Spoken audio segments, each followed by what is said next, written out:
Hello everyone, welcome back to BM education class 10th। तो आज हम पढ़ने वाले हैं what has made India a federal country, या फिर हम कह सकते हैं what's make a India a federal country. क्या ऐसी चीज़ें हैं जो कि इंडिया को एक फेडरल कंट्री के रूप में उत्पन्न कर देती है, वो हम पढ़ेंगे इस वीडियो के अंदर। देखिए, फेडरल कंट्री की बात की जा रही है। कौन से कंट्री की बात की जा रही है सर? फेडरल कंट्री की बात की जा रही है। यानी फेडरल कंट्री यानी जहां पर सेंट्रल गवर्नमेंट की पावर बराबर हो स्टेट गवर्नमेंट के पावर के साथ और बराबर हो लोकल गवर्नमेंट के पावर के साथ। ये यानी इक्वली डिस्ट्रीब्यूशन ऑफ पावर होना चाहिए। ठीक, इक्वली डिस्ट्रीब्यूशन ऑफ पावर। और समझ गए, यही सारे चीजें इंडिया को कौन से चीजें बनाते हैं एक फेडरल कंट्री, ये हमारा टॉपिक है। जहां पर इक्वल डिस्ट्रीब्यूशन ऑफ पावर होता है और जहां पर पावर ऑफ सेंट्रल, स्टेट और लोकल क्या होते हैं? बराबर होते हैं। ठीक, क्या होते हैं? बराबर होते हैं। तो आगे बढ़ते हैं। सबसे पहला क्या है गाइस? सेंट्रल, फिर स्टेट, फिर लोकल। तो सेंट्रल होता है सबसे हाईएस्ट गवर्नमेंट इंडिया में, और वो सेंट्रल गवर्नमेंट को गवर्न फॉर्म करता है। जो सेंटर में होता है, इंडिया के सबसे मेन में होता है, यानी हाईएस्ट गवर्नमेंट कहा जाता है, और वो होता है सेंट्रल गवर्नमेंट। ये मैंने बहुत बार आपको बता दिया है। देखिए, ये एक वर्टिकल लाइन में है। कौन से लाइन में है सर? वर्टिकली लाइन में। समझ में आ रहा है? एक वर्टिकल लाइन में है, जो कि आपको पता है, इसीलिए इस चीज को मैं इरेज कर देता हूँ। कौन सा लाइन है? Vertical division of power. देखिए, एक वर्टिकल लाइन में है कि नहीं? एक वर्टिकल लाइन में है, इसीलिए इन्हें कहा था वर्टिकल डिवीजन ऑफ पावर। मेरी बात को समझो। हाईएस्ट गवर्नमेंट होता है सेंट्रल गवर्नमेंट, और वो क्या करता है? सेंट्रल गवर्नमेंट को फॉर्म करता है, या फिर यूनियन गवर्नमेंट को फॉर्म करता है, या फिर फेडरल गवर्नमेंट को फॉर्म करता है। मैं लिख लेता हूं कौन से गवर्नमेंट को फेडरल गवर्नमेंट हो सकता है, या फिर यूनियन गवर्नमेंट हो सकता है। सही। फिर दूसरा है स्टेट। सर, स्टेट क्या होता है? स्टेट होता है सेकेंड गवर्नमेंट और लेवल्स। देखिए, सेंट्रल गवर्नमेंट पूरे इंडिया के लिए बनाया गया है, पूरा इंडिया। और स्टेट गवर्नमेंट 28 स्टेट्स के लिए।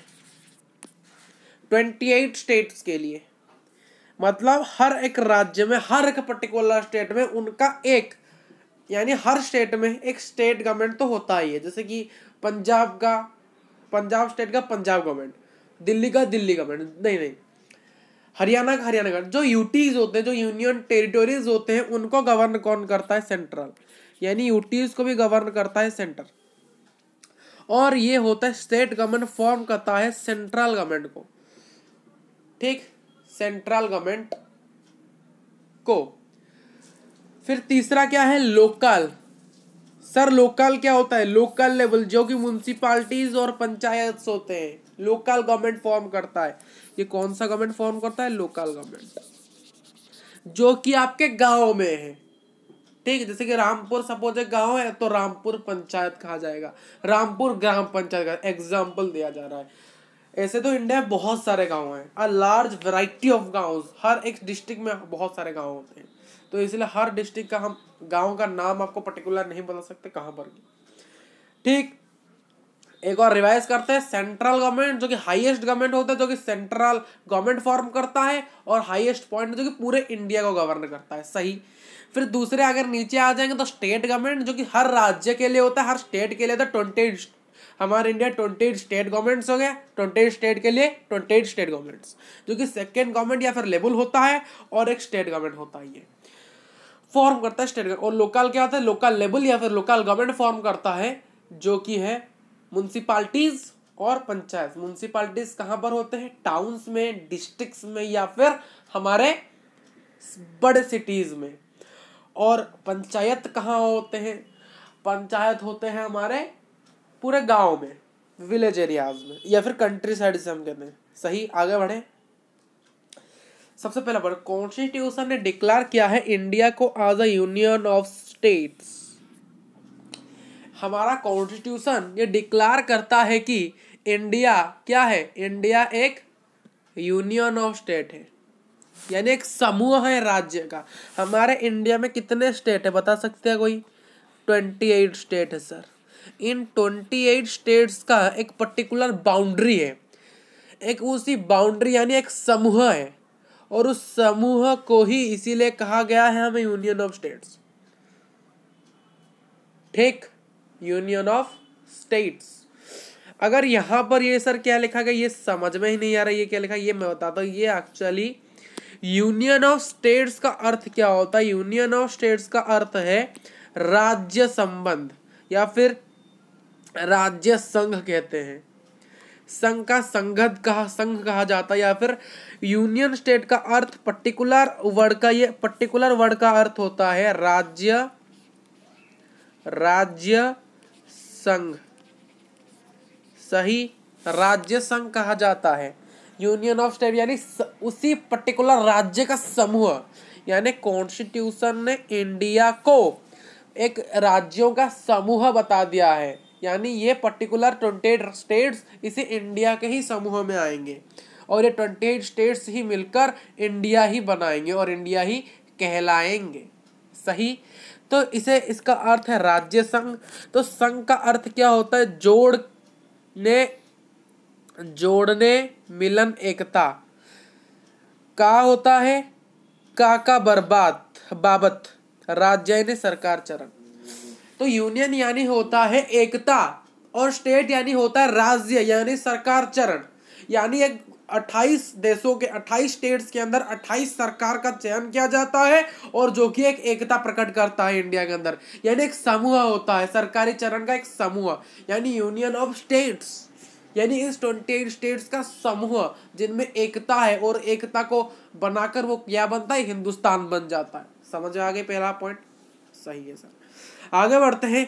हमारे फेडरलिज्म में कितने प्रकार के 3 टायर्स या फिर 3 लेवल्स है? वो क्या क्या? यूनियन गवर्नमेंट, जो कि यूनियन गवर्नमेंट फॉर्म करता है, दूसरा स्टेट, दूसरा पंचायत या फिर लोकल। ये होता है सेंट्रल, ये होता है स्टेट गवर्नमेंट, ये होता है लोकल गवर्नमेंट। यूनियन, स्टेट, सबसे पहले सबसे पूरे कंट्री के लिए यूनियन, हर एक राज्य के लिए, हर एक स्टेट्स के लिए स्टेट, फिर गांव में पंचायत यानी panchayati raj system. 3 fold distribution of legislative power. Legislative जो पावर होता है, लेजिस्लेटिव यानी आप पता होगा, एक होता है लेजिस्लेचर, फिर एग्जीक्यूटिव यानी लेजिस्लेचर होता है पार्लियामेंट। लेजिस्लेचर कौन होता है? पार्लियामेंट, जो कि रूल्स और रेगुलेशंस बनाते हैं, जो कि रूल्स और रेगुलेशन बनाते हैं। सही बात। हाँ, इंडिया में 3 फोल्ड और डिस्ट्रीब्यूशन है। कितने फोल्ड और डिस्ट्रीब्यूशन है? 3, जो कि लेजिस्लेचर पावर को आता है, जो कि पहला यूनियन लिस्ट, फिर दूसरा स्टेट लिस्ट, फिर कंकरेंट का यहाँ पर स्पेलिंग गलत है, मैं इसे चेंज कर दूं, कंकरेंट ये नहीं होगा, कंकरेंट लिस्ट का स्पेलिंग गलत है मेरे यार, क्या करें। Concurrent list. सही। सबसे पहला लेजिस्लेचर पावर्स कि इनके अंदर डिवाइड किया गया 3 फोल्ड डिस्ट्रीब्यूशन के अंदर। पहला यूनियन लिस्ट।